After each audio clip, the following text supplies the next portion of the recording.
Hello everyone! So, welcome back.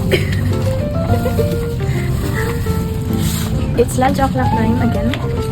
And for today's lunch, we will eat tortang talong. Yes. So,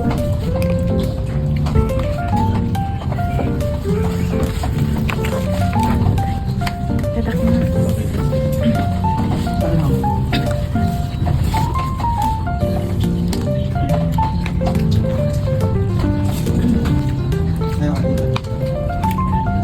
Tortang talong is a common breakfast or lunch. And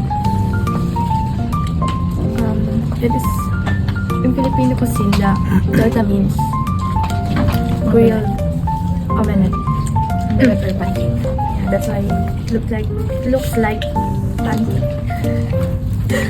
And talong is in English, it's eggplant.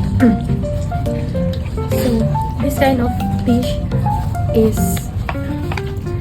budget friendly, easy to cook, and nutritious.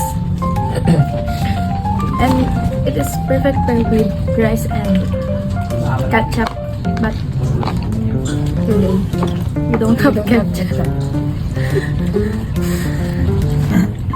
Unlike other omelette, tortang talong is sometimes or usually grilled or roasted. That's why it's different from other omelettes.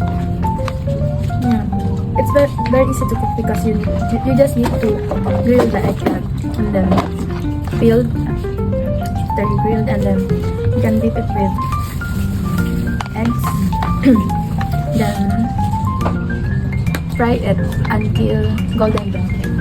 So it will look like this.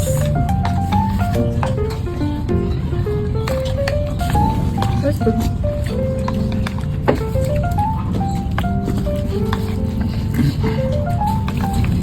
So, if you wanna try this, it is called tortang talong. So here, it is a grilled eggplant omelette.